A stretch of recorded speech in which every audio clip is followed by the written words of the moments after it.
Doug White for Model Car Muse. Connections, collaborations, and friendships are some of the great things about this hobby. I'm here with Scott Colmer. Hi, Scott. How you doing, Doug? Good. Scott has a great story. It takes us from a child's pedal car to a field ambulance through a cartoon airplane. Scott, can you tell us about the Island Girl build? Yeah, the story behind this is what makes it fun because my brother-in-law is a t-shirt artist, and he's been working with this other gentleman for years. And I was at his house, and one day I saw this pedal car that was painted up like a Woody, an old style Woody with turquoise and hand-done wood. And I'm like, wow, that's really awesome. And he goes, oh yeah, my friend at work did it. And I didn't think much more of it. And then the next time he comes to my house, he goes, remember that pedal car? Would you mind building this friend of mine a model just as a gift to say thank you? And since my brother-in-law just helped me move, I felt pretty indebted. So, and I go, what do you think? And he goes, well, he likes military planes. I'm like, all right, I don't do airplanes normally, but I can give it a try. And I started asking more questions. And I finally said, well, what's his name? My brother-in-law, Kerry, says his name's Scott Carter. And a light bulb went on in my head. And I'm like, Scott Carter? I think I know who he is. Because when I was still a kid living at home, I used to read Cartoons Magazine.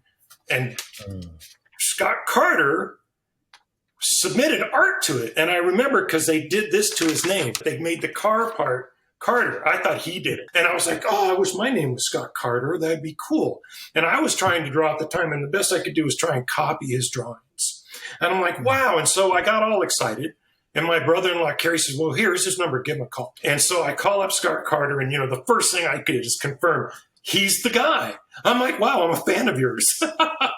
And so we started talking, and he does build military models. He builds airplanes, but he's professional. He gets paid. People pay him to paint their models. They pay him to paint their RC cars. And I'm like, oh, okay, I'm not building a military model for a professional military modeler. No way. And so I had to rethink my approach. And I thought, all right, he probably has never built a cartoon plane. And then I started, my mind pushes things together. And I thought, I'm going to combine that pedal car with the airplane. And I'm going to turn it around. And so I looked at the cartoon planes that are out there. And the Dave Deal Messerschmitzel actually had the look. And if you look at the nose, notice how the bullet is chromed. Do you see any 49 Ford in there? Because I had to get a car tie-in. So I was off and running. Scott actually gave me the color paint that he used on the pedal car. And at this point, we'd become pretty good friends, talking on the phone and everything. And I went to work. And so this model, as most of the models I built, kind of led me into a few new areas where I tried things that I'd never tried before, and that's not uncommon. And I love to do that. A couple things that I had never done before. First one is wood grain, and I had no idea how. So how am I going to do this? So I looked through decals, but they all had, you could see the spots because of the way printing works. And I'm like, I'm not so happy with that. So there's an old issue of Scale Auto that talks about how to hand paint wood. And I dug that out. I thought, okay, I'll do that. But I wanted an easier way to do the sides. And so I don't know where the idea came from, but the darker panels are shelf paper, regular old shelf paper that you can get at the dollar store or wherever else. I'm like, okay, there's the dark. So when it came time to do the side wood, I made a pattern, decided where I wanted to go. You lay tape, you move it around, you cut it out, you move it around. And I thought it'd be fitting. Then I used a compass with two sharp ends, so I got my sides. Everything's consistent. And then my first round of wood grain was pretty bad. It looked like end cuts of a 2x4. And I'm like, I don't like that. So strip it off. Do it again. I spent a lot of time looking at wood floors. And I'm like, well, how does wood look? If you want to copy something, you got to see how it looks. So I got out my palette and I mixed I had clear red, clear yellow, a tan base, some brown and some black. I just get it going and I do it on the palette and I go, oh, that looks pretty good. It's just a brush. It's a little stiffer. And I even figured out how to do knot holes by dipping the brush in certain parts.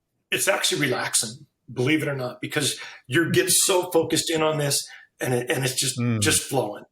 And so that worked out there. And then I just laid the shelf paper down and I was happy. Now on the pontoons, I wanted something a little more different. And I wanted that planking look where you have dark light, dark light, dark light. And so that's all done with shelf paper.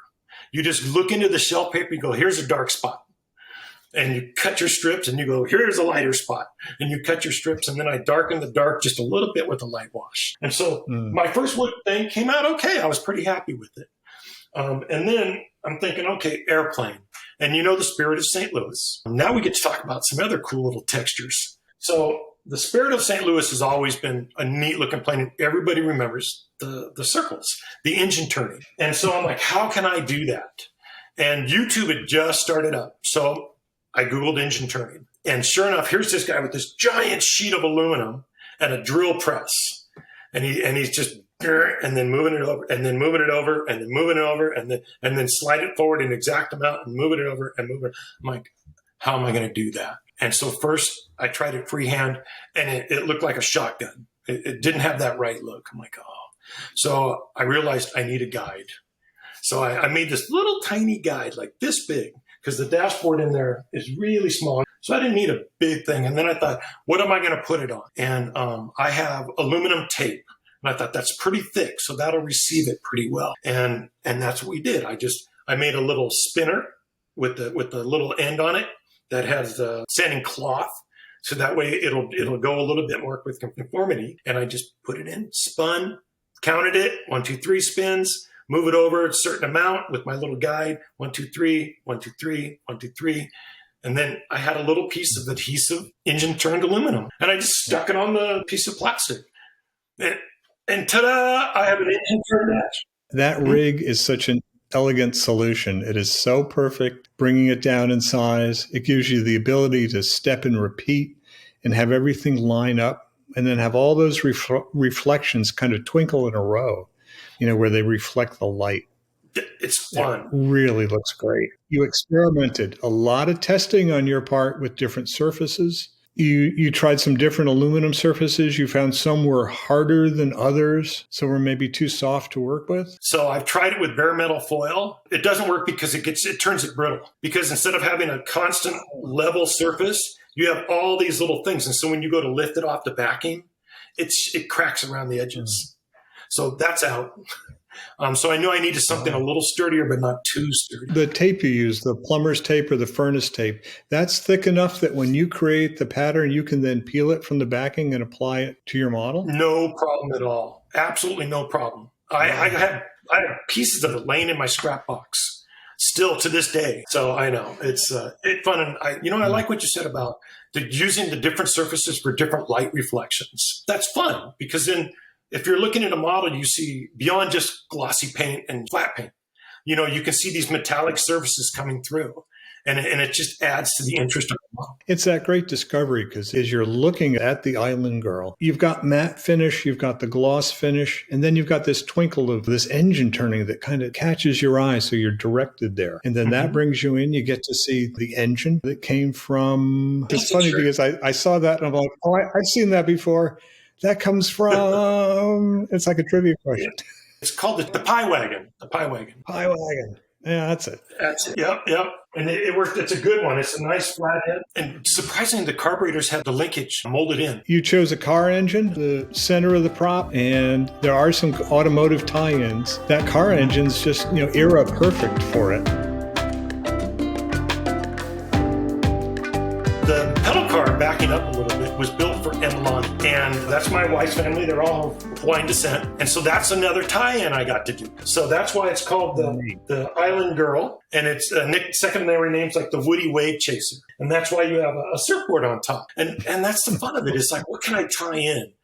How can I blend all these different factions of the story of this model into one model? And that's what it becomes, is a story. You get to explore all that's there. The pontoons, and you're wondering, okay, what does that have to do with this? And then you've got the surfboard. I figure the pontoons and the surfboard created an opposed, equal kind of aerodynamic drag that would help it fly straight, keep altitude.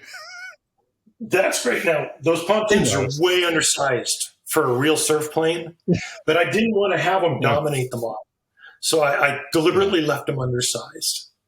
And the prop, a lot of people like the prop. I stole that idea from Mike Flynn. He had a display of racing airplanes, and they had these clear props. And it was just to give the idea of motion. The only thing I did is I did some scuffing to add a little bit more of a feel of a spin. And, it's okay to steal ideas. It's not a crime. Oh, absolutely. Absolutely. So, That's what we all do now. I mean, in a that's great right. way. I mean, it's sharing. It's sharing. The rivets are beautiful on that. They have just enough of a spherical shape to them, that they're not just like one flat blob of paint or something. They have almost that moon disc roundness to them.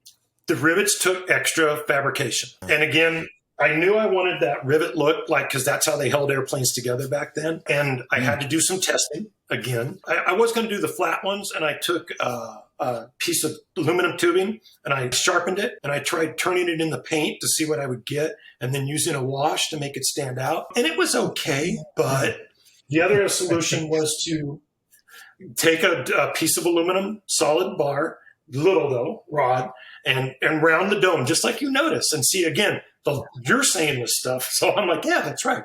The light bounces off it differently. And I rounded it and then put the screwdriver slot in it, and then just drilled the holes and put it in there. And it actually chipped the paint a little bit, but skipping forward a bit, when Scott Carter saw that, he goes, no, that's right. Because he's an airplane aficionado. And he goes, it should be chipped. I'm like, okay. Perfect. And, I do I look at it. I go online and go, what's a parapeller look like when it's spinning? I think, can I do that? The plane, as it sits on the stand, the pitch and the yaw and everything about it, it's almost like, how Ed Roth would draw a car launching off the line, and had just a little bit of a twist? Yes. The plane has that too, and it gives it so much, it's like flying, it, and it's just climbing at the same time as it's turning. So the reason it's not on the stand is this surface isn't totally level and solid. And so when I put it up here early this morning getting ready, it fell over, and I broke off a tail fin. Oh. So I'm like, well, I'm not doing that again. But I don't want to get it too close to the floor. But I'll just put my hand on it so you can see. And you're right. And you can push it around a little bit to change the look. And I wanted it to look like it was flying. Like, in my mind, here's Emalani. She's a surfer girl. She's flying over Hawaii, and she's looking for a place to land and go surfing. And so that's why there's a little Hawaiian girl inside of it. We got a Barbie doll, and I only needed the top half of her, but she fit in there.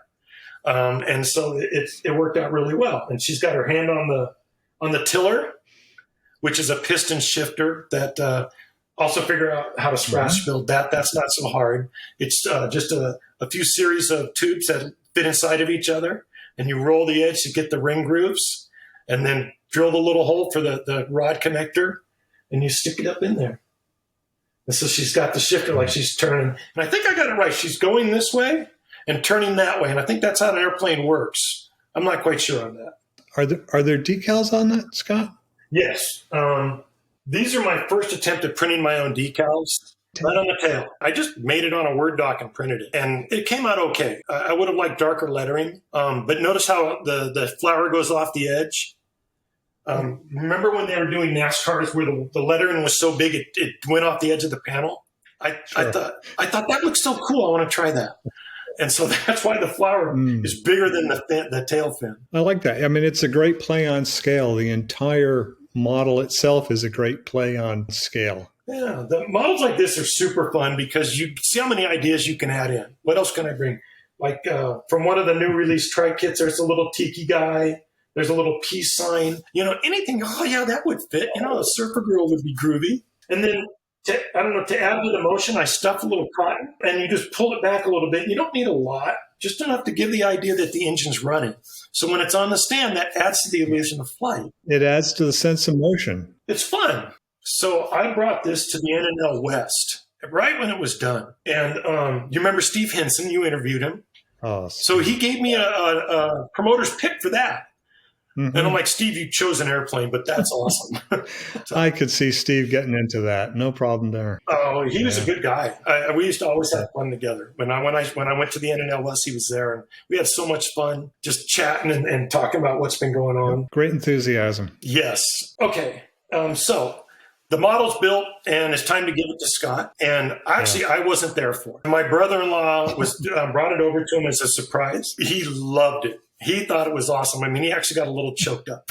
And Scott's a great guy. And, his talent is phenomenal. And that's where this comes in. So Scott comes back to my house, and he brought me this, and he painted that for me. And it is 100% airbrushed. And I'm like, wow, that is so cool. And he added that it was chartered. I guess somebody would fit back. And then look, he caught all the details. He didn't like my graphic, so he took it off.